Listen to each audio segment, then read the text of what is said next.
Halo Pak Nata, gimana kabarnya Pak Nata? Halo Pak Wisnu, kabar saya luar biasa Pak Wisnu. Bagus nih. Kayaknya Pak Wisnu, gimana kabarnya Pak Wisnu juga nih? Gimana kabarnya Pak Wisnu juga nih? Assalamualaikum Pak Nata. Kabar saya juga baik Pak Nata. Jadi hari ini saya merespon ya apa yang Pak Nata chat kemarin katanya mau diskusi. Jadi ya karena keterbatasan jarak dan waktu tidak bisa tatap muka langsung ya. Jadi saya ajak untuk virtual meeting ya Pak Nata ya. Nggak apa-apa ya Pak Nata ya. Tidak apa-apa, sudah sepertinya saya sudah senang. Yang penting bisa saling komunikasi. Ya. Jadi gimana Pak Nata? Apa sih ya, topik yang akan kita bahas hari ini nih? Tiba-tiba Pak Nata apa namanya minta waktu ke saya. Jadi saya penasaran nih. Begini Pak, begini Pak Agus, saya ya ada sedikit masalah sih di sekolah. Jadi rasanya saya ingin bercerita deh gitu. Kayaknya saya ingin hubungi Pak Agus untuk bercerita. Jadi begini Pak Agus, di sekolah saya ada di kelas satu kelas yang saya ngajar tuh ada satu anak yang tidak biasa seperti anak lainnya. Anaknya uring-uringan, anaknya sering ngantuk, anaknya nggak fokus. Jadi setiap kali saya masuk di kelas itu bawaannya tuh malas aja juga ngajar di kelas itu Pak. Ya. Dan kadang-kadang saya udah semangat, kadang-kadang dia bentuknya juga menyebalkan gitu Pak. Jadi dan dia sering banget tidur Pak. Yang bentuknya mungkin kadang-kadang bisa lah saya atasi. Tapi sering tidurnya nih Pak Bus, aduh harus berkali-kali diingatkan. Itu yang membuat saya kayak aduh gimana ya caranya biar anak ini bisa semangat gitu, gimana ya biar anak ini bisa lebih termotivasi untuk ikut pelajaran saya rasanya kayak apa saya gagal mengajar ya atau gimana sih caranya biar saya mengajar biar anak ini bisa serius gitu, anak ini bisa mengikuti pembelajaran saya karena dia kurang tahu ya apa masalahnya, saya kurang tahu Pak Agus gimana gimana. Makanya saya sengaja menelpon Pak Agus untuk ya bertukar pikiran. Oke, jadi ini tentang permasalahan salah satu siswa ya Pak Nata ya yang memang kelihatan kurang fokus dan membuat eh, suasana kelas itu menjadi kurang kondusif lah dalam pelaksanaan pembelajaran. Betul seperti itu Pak Nata? Betul banget Pak Agus, betul betul. Lalu apa sih yang ingin Pak Nata capai dari diskusi kita hari ini? Di akhir nanti, apa sih harapan Pak Nata setelah diskusi dengan saya ini? Harapan saya ingin banget biar saya bisa untuk membuat anak ini terpengaruh, terhipnotis lah, silakan itu terhipnotis untuk dia mengikuti pembelajaran saya dengan semangat yang tinggi, dengan minat yang tinggi juga, sehingga ya pembelajaran saya berkesan lah begitu ya gitu. Saya ingin banget biar dia tuh sama seperti teman-teman yang lain, semangatnya tinggi, sehingga nanti pada akhirnya juga nilainya juga bagus, juga nanti masyarakat juga dia bisa ya dia bisa untuk mengimplementasikan apa yang dia belajar di sekolah. Oke, Harapan saya semoga nanti pada akhir diskusi kita saya bisa untuk menemukan solusi terkait dengan gimana caranya sih membuat anak ini untuk tidak uring-uring dan tidak mengganggu teman ataupun tidak tidur di kelas. jadi harapannya ke depannya ada perubahan sikap dari siswa tersebut ke arah yang lebih baik dalam melaksanakan atau dalam mengikuti kegiatan pembelajaran, baik itu di kelasnya Pak Nata atau kesehariannya dengan guru-guru lain. Seperti itu ya Pak Nata ya. Ya seperti itu, seperti itu. Ya, bagus sekali, mulia sekali tujuannya ya Pak Nata ya. Jadi Pak Nata apa namanya fokus untuk mulai membenahi si anak ini agar bisa menjadi pribadi yang lebih baik ke depannya. Jadi saya sangat apresiasi hal itu karena tidak banyak guru yang peduli dengan siswanya sampai seperti itunya. Karena kadang-kadang ada yang guru yang hanya apa namanya fokus mengajar tanpa mempedulikan perubahan sikap daripada siswa itu apakah sudah mengarah ke yang lebih baik atau tidak. Jadi bagus sekali sih. Lalu yang menurut Pak Nata itu kondisi ideal si anak ini untuk mengikuti pembelajaran di kelas itu seperti apa Pak Nata? Bagaimana kondisi ideal dari siswa itu mengikuti pembelajaran di kelas itu seperti apa yang Pak Nata inginkan? Kondisi idealnya dia. Kalau kondisi ideal yang saya harapkan, tentu saya ingin banget di dalam kelas anak ini bisa terlibat aktif dalam pembelajaran saya, terus dia bisa fokus untuk apa namanya, fokus untuk menerima pembelajaran dari saya, dan dia apa namanya, kesiapan mentalnya itu begini terkait dengan ketika merespon gitu, ketika merespon itu tidak menyesalkan lah. Merespon itu kadang-kadang kayak kita merasa itu kurang tepat ya gitu. Jadi saya ingin seperti itu, dan saya ingin mereka pun ada motivasi gitu. Mereka harus ada motivasi yang kuat dalam diri mereka untuk mereka mau mengikuti pembelajaran yang saya sampaikan, dan saya ingin mereka uh, juga bisa proaktif. Saya ingin mereka proaktif. Proaktif yang saya maksudnya adalah bagaimana caranya mereka untuk menunjukkan ingin tahu gitu. Jadi kayak mereka tuh fokusnya di saya, mereka ingin tahu seperti apa. Terus saya ingin dia nanti ketika saya melihat ke mereka sebagai siswa jadi student centernya, mereka juga bisa mampu menunjukkan kepada saya bahwa mereka tuh mampu untuk memecahkan sebuah masalah, mampu mencari solusi atau kesulitan, dan mereka mampu berdiskusi dengan baik seperti itu. Kondisi idealnya seperti itu. Jadi kondisi idealnya itu adalah mereka itu termotivasi dan mengikuti kegiatan pembelajaran yang Pak Nata sudah rancang, habis itu proaktif dalam mengikuti pembelajaran.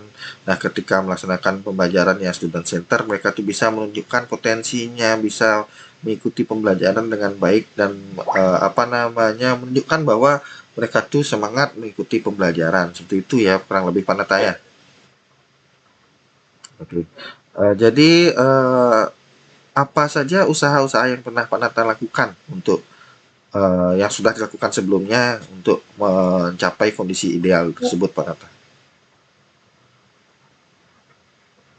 Nah, jadi untuk mencapai kondisi ideal yang tadi saya sudah sampaikan, uh, ada beberapa hal yang saya lakukan, yaitu yang pertama dalam proses pembelajaran saya biasanya uh, menggunakan pembelajaran yang berpusat pada murid, ya. Jadi saya biasanya menciptakan aturan dalam kelas yang kami sepakati bersama agar bisa menjaga titik fokus mereka, seperti larangan makan handphone gitu, kecuali ada keperluan, misalnya saya ketika mengajar saya suruh kita menggunakan handphone baru boleh menggunakan HP seperti itu. Terus uh, saya juga akan memberikan penguatan positif gitu kepada anak-anak jika mereka mampu untuk mengerjakan sebuah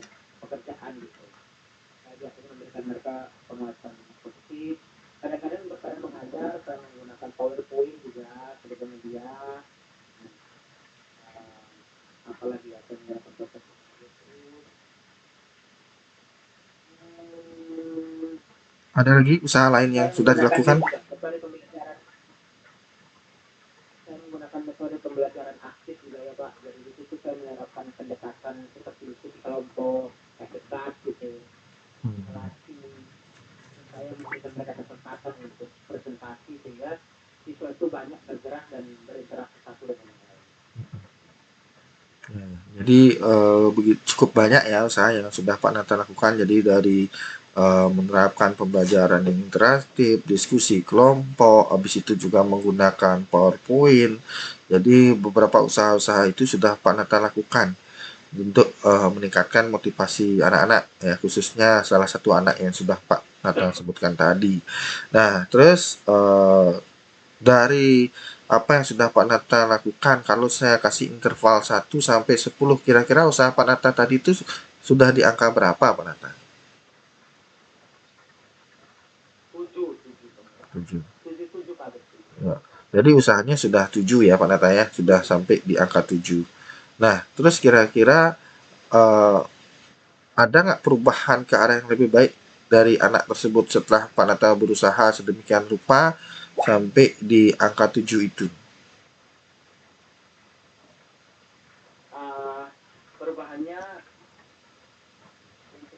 khusus untuk anak yang tadi ya Pak ya. Ya.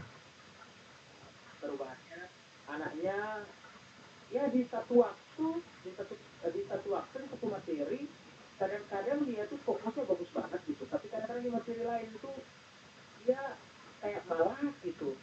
Jadi saya juga masih mengidentifikasi sebenarnya apa sih yang diinginkan oleh anak ini pada akhirnya sebenarnya. Makanya saya juga masih sedikit bingung karena di beberapa di materi misalnya materi membuat drama seperti itu dia bagus banget gitu nilainya gitu, sampai dia saya jadikan contoh bagi teman-teman yang lain. Jadi tapi ketika di pelajaran menulis kok dia lembah gitu loh, dia malah dia tidur, malah dia ganggu teman gitu. Jadi kayak saya merasa gimana ya, jadi agak sedikit bingung. Tapi memang ada perubahan lebih agak lebih baik dari sebelumnya.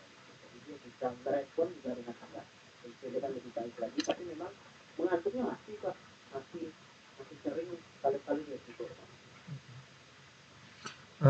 Lalu begini Pak Nata, jadi dari segala upaya yang sudah Pak Nata lakukan itu ada perubahan cuma ya tidak signifikan, itu yang saya tangkap seperti itu, betul Pak Nata? Betul. Ya. Nah lalu Pak Nata inginnya kedepannya usaha Pak Nata ini berada di angka berapa kalau interval 1 sampai 10 dari 7 tadi kedepannya mau mengarah sampai angka berapa? Saya ingin di angka 9. 9. Saya ingin di angka 9 ya. Di angka 9 kenapa saya memilih angka 9? Karena saya suka dengan angka 9, itu pertama angka beruntung bagi saya menurut saya. Angka 9 Ya. itu angka yang beruntung. Kenapa? Karena menurut saya mungkin effort yang saya kasih ini sudah banyak, tapi mungkin pendekatan yang saya lakukan mungkin kurang menurut saya. Jadi saya mungkin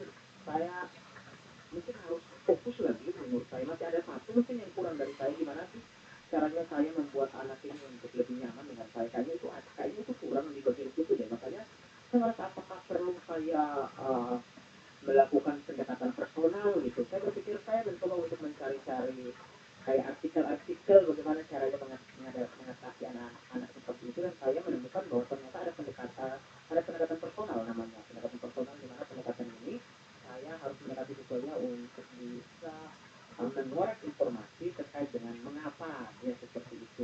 Jadi masih tahap pembelajaran bagi saya, untuk saya masih mempelajari metode ini untuk nanti saya akan terapkan pada akhirnya. Ya. Jadi tadi Pak Nata menyinggung bahwa Pak Nata ingin anak ini biar biasa nyaman dengan Pak Nata, ya. Jadi nyamannya menurut Pak Nata ini kondisi nyaman siswa kepada gurunya itu seperti apa nyamannya? Jadi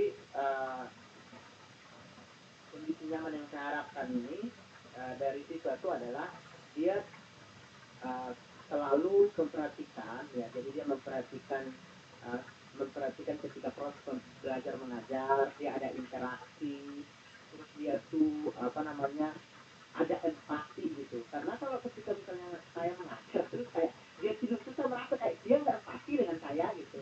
Jadi dia, kalau dia empati, kalau jadi dia harus terbuka dan dia harus merespon dengan ramah juga.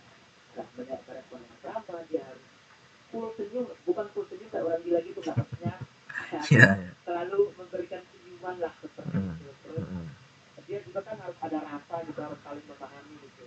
Dia harus bisa memposisikan diri sebagai murid, misalnya kayak dia bisa membayangkan kondisi di mana, coba kalau saya jadi Pak Nata, kalau saya jadi guru, terus kalau saya ngajar Pak Nata tidur, apakah saya marah apa enggak. Saya ingin dia juga merasa seperti itu gitu. Terus uh, saya juga ingin biar bisa memberikan penguatan positif ya. Jadi penguatan positif itu uh, seperti memberikan sebuah pengakuan gitu. Memang um, bagi saya mungkin ada beberapa orang yang mengatakan bahwa ketika memberikan sebuah penguatan positif itu kadang-kadang tidak baik gitu loh. Tapi kan itu penguatan dalam bentuk verbal gitu. Dan saya rasa tidak berlebihan juga ketika saya memberikan penguatan verbal kepada siswa-siswa saya yang sudah melakukan sebuah aktivitas yang positif seperti itu. Saya juga ingin sehingga mereka pada akhirnya bisa membangun kepercayaan diri mereka. Sehingga mereka bisa percaya diri. Itu aja sih tadi. Ya. Jadi untuk bisa membuat siswa tersebut lebih nyaman, terus ujung-ujungnya ada perubahan sikap yang cukup signifikan dan membuat kelas itu jadi lebih kondusif lagi. Kira-kira usaha apa yang perlu Pak Nata lakukan lagi ke depannya untuk mencapai kondisi ideal itu? Jadi untuk mencapai kondisi ideal ini tentu kita harus lebih bekerja keras lagi ya, bekerja keras untuk menciptakan suasana pembelajaran yang nyaman ya. Ya tentunya saya akan membangun komunikasi yang lebih terbuka lagi ya, jadi saya bisa mengajak siswa untuk berbicara ya, apa mungkin saya mengajak berbicara, melakukan feedback juga dengan pembelajaran saya gitu. Jadi mereka tuh memberikan semacam saya rencananya akan membuat seperti angket gitu, angket Angket. kepada mereka, angket Hmm. tanpa nama, jadi Hmm. mereka untuk mengevaluasi belajar mengajarnya saya, sehingga saya bisa tahu apa sih kelemahannya saya, sehingga saya bisa perbaiki dan apa sih yang mereka inginkan gitu. Itu yang pertama. Yang kedua, saya akan uh, uh, berusaha untuk membuat pembelajaran yang jauh lebih menarik lagi, tentunya dengan media pembelajaran. Nah, di sini media pembelajarannya saya akan buat lebih bervariasi lagi. Tentunya saya akan mencari sumber-sumber belajar yang ada di Google, yang ada di YouTube, gitu. Terus sumber belajar lain-lainnya yang bisa saya pakai sehingga siswa itu bisa untuk memahami lah. Terus saya juga akan mendengarkan ya, saya akan mendengarkan keluhan-keluhan mereka itu. Jadi setiap pertanyaan ataupun keluhan misalnya tadi siswa saya apa misalnya seperti itu, saya harus dengan sabar untuk memberikan perhatian penuh. Jadi saya akan memberikan perkataan juga, saya mungkin saya juga kurang kok ketika memberikan perhatian penuh pada anak-anak itu. Jadi saya harus melakukan itu. Terus saya juga harus ramah, karena ya Pak, aku tahu sendiri kan, kan orang Jepang pun nadanya agak sedikit ya begitulah, dari segi Ya. kosa-kosa kan nadanya agak sedikit sedikit. Jadi kadang-kadang kita ngomongnya pelan pun tadi pikir kita lagi marah gitu kan, padahal sebenarnya emang nadanya begitu gitu. Jadi saya lagi berusaha untuk menjadi Arab Bali gitu, dengan nada yang jauh lebih halus lagi, sehingga anak itu lebih nyaman dengan saya. Nah, saya juga ingin untuk memberikan uh, membuat pembelajaran yang interaktif, seperti tadi saya bilang, saya membuat menggunakan pembelajaran yang lebih bervariatif lagi ya. Jadi pembelajaran yang bervariatif di sini maksudnya saya yang lainnya diskusi kelompok itu, terus saya membuat pembelajaran yang menyenangkan dengan ya membuat permainan gitu, terus menggunakan alat bantu visual, terus di situ nanti juga saya ingin menciptakan suasana yang lebih santai lah, kayak belajar belajarnya santai, tapi santainya tidak sampai kebelakang lah gitu ya. Jadi kenapa seperti misalnya ketika saya mengajar, saya menyisipkan humor atau aktivitas cerita lain, dan jujur saya memang suka banget ketika mengajar storytelling lah, dan cerita seperti itu. Kadang-kadang Ya. ceritanya saya mengarang bohong gitu biar dia senang aja gitu, makanya ketika Ya. besok lagi ketika saya harus mengulang cerita sama itu nggak ada jadinya saya mengulang cerita itu apa gitu, tapi yang penting dia senang aja. Ya. Dan ya apalagi ya kira-kira, saya rasa ah masih kurang satu lagi, saya rasa saya harus uh, bisa untuk menjalin hubungan personal dengan siswa. Hubungan personal itu bukan dalam arti yang lebih intim, enggak. Hmm. Saya ingin agar saya berusaha untuk mengenal setiap siswa, Ya. bukan hanya dari sisi akademisnya saja, tapi dari latar belakangnya gitu. Terus saya ingin biar saya bisa mengenal aku bisa tahu minat, bisa tahu gaya belajar siswa, sehingga saya merasa bisa lebih dekat dengan dia dan saya bisa tahu cara terbaik untuk membantu dia. Dan selanjutnya saya juga ingin untuk bisa uh, memantau perkembangannya. Saya ingin untuk gimana sih caranya saya rutin memantau perkembangan anaknya. Jadi saya akan juga membuat semacam jurnal perkembangan anak itu untuk mengetahui bagaimana perilakunya gitu. Jadi akan ada umpan balik gitu, akan ada umpan balik dari saya ke mereka seperti itu. Oke. Jadi Pak Nata, Pak, gitu. ya, yang gini ya, jadi yang bisa garis bawahi beberapa hal. Jadi Pak Nata ingin melakukan apa namanya beberapa rencana seperti pembuatan angket, ya, ya angket tanpa nama seperti itu yang tadi saya dengar ya, angket tanpa nama. Habis itu mencoba mengemas pembelajaran agar lebih menarik dan interaktif. Habis itu yang kedua. Yang ketiga, Bapak Nata tadi juga ingin mengatakan bahwa ingin melakukan pendekatan personal agar lebih mengetahui kebutuhan dan profil belajar siswa. Habis itu yang terakhir ada jurnal. Jurnal yang bisa menjadi interaksi dan pemberian umpan balik kepada siswa terkait bagaimana proses pembelajaran yang diharapkan. Itu Pak Nata yang saya rangkum. Benar seperti itu kira-kira Pak Nata? Kurang lebihnya? Benar Pak, itu yang menjadi ininya saya Ya. itu karena Jadi saya saya ambil garis bawahi cuma 4 itu aja Pak Nata ya, biar biar nggak terlalu banyak ya. Jadi ada pembuatan angket tanpa nama, habis itu ada perencanaan pembelajaran yang menyenangkan, interaktif, habis itu ada pendekatan personal yang ketiga, dan yang keempat itu adalah pembuatan jurnal dan umpan balik. Seperti itu ya Pak Nata ya, 4 itu ya. Oke. Nah, untuk empat rencana yang Pak Nata ingin lakukan itu kira-kira dukungan apa yang Pak Nata butuhkan agar rencana-rencana yang Pak Nata tadi sampaikan itu bisa terlaksana, tereksekusi dengan baik, Pak Nata.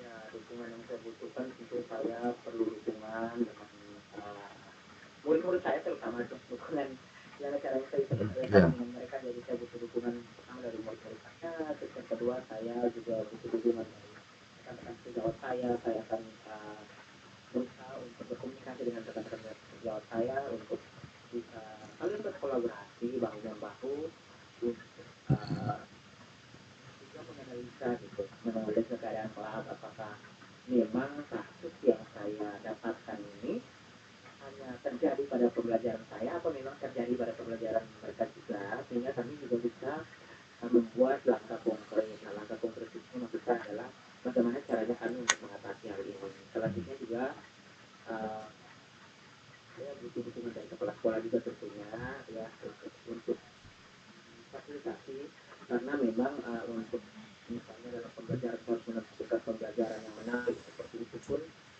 butuh wifi gitu, sedangkan wifi di saya kan sekolahnya gini, sekolah di kota Pak, tapi ya sinyalnya juga lumayan main-main seperti itu di masing-masing kota ada sinyal tapi sering dan kadang-kadang kalau pakai uh, sinyal biasa pun ya kurang bagus juga seperti itu, jadi saya butuh dukungan sih dari kepala sekolah, terus rekan sejawat, guru BK dan anak-anak itu seperti itu. Oke, jadi bisa saya tangkap Pak Nata ya. Jadi dukungan utama yang Pak Nata butuhkan itu adalah dari siswa. Bagaimana siswa itu bisa ikut berperan andil dalam memberikan eh, support tentang rencana-rencana yang ingin Pak Nata lakukan. Empat rencana tadi. Terus yang kedua adanya juga dukungan dari rekan sejawat, berkolaborasi, apa namanya, merancang sebuah rencana aksi atau rencana konkret ya yang tadi ya Pak Binata bilang, karena siapa tahu masalah ini tuh bisa terjadi di tidak hanya di mata pelajaran Pak Nata tapi bisa juga di mata pelajaran lain yang diampu oleh guru lain seperti itu. Terus ada juga dukungan dari kepala sekolah beserta orang tua seperti itu Pak Nata, betul? Betul. Oke, dari dukungan-dukungan yang sudah Pak Nata sampaikan tadi itu dengan harapan Pak Nata bisa eh, usaha Pak Nata itu ada di angka 9 seperti yang tadi Pak Nata bilang. Nah, dari rencana yang sudah Pak Nata rancang beserta dukungan-dukungan yang Pak Nata butuhkan itu kira-kira apa yang bisa dilakukan dalam waktu dekat Pak Nata? Dan kapan kira-kira itu bisa dilakukan?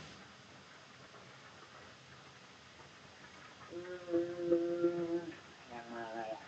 Salah pendekatan dengan siswa ya, pendekatan dengan siswa terlebih dahulu itu minggu depan harus dieksekusi. Minggu depan harus sudah dieksekusi, di pertemuan itu saya harus sudah mengeksekusi pendekatan dengan murid, terus saya harus membuat angket dengan murid terkait evaluasi mereka ketika saya mengajar.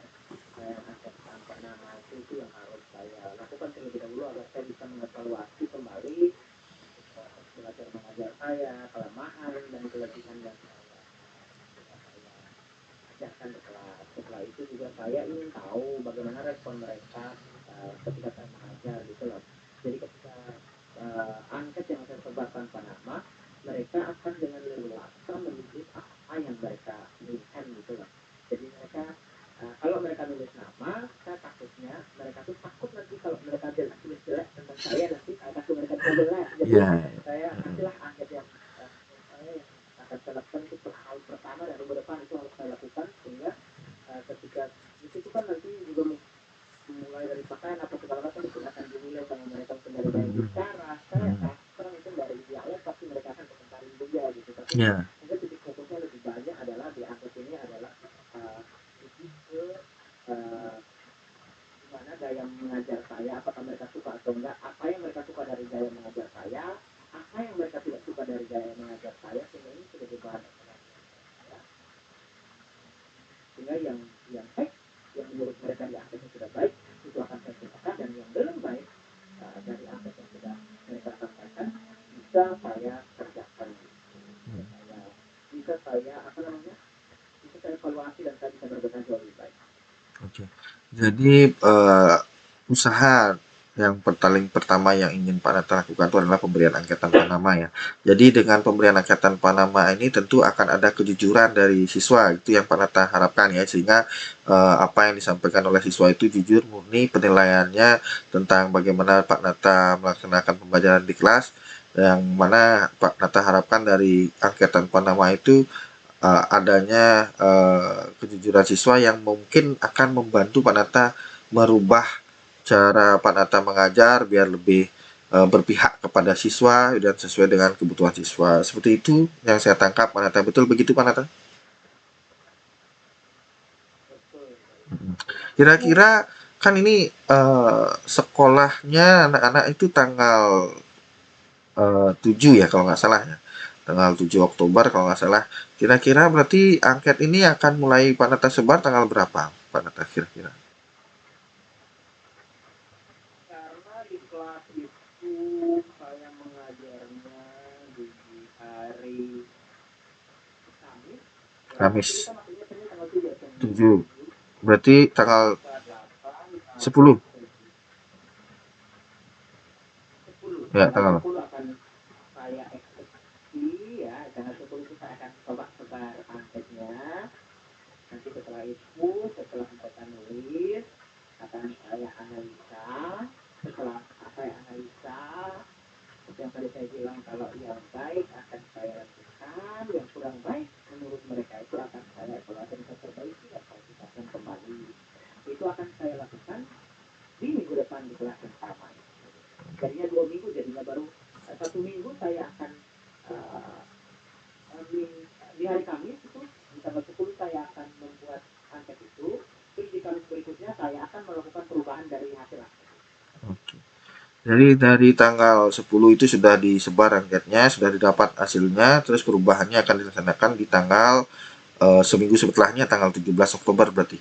Nah, berarti setelah tanggal 17 Oktober kira-kira kapan mau didiskusikan hasilnya dengan saya Pak Nata? Biar saya juga pengen tahu gimana sih hasil dari perubahan yang sudah Pak Nata lakukan sehingga apa namanya progresnya bagaimana gitu. Jadi saya pengen tahu juga sehingga kedepannya mungkin bisa menjadi apa namanya referensi lah bagi saya kedepannya biar bisa juga ketika ada kasus yang sama bisa menerapkan rencana aksi atau rencana yang Pak Nata lakukan. Kira-kira kapan mau didiskusikan Pak Nata?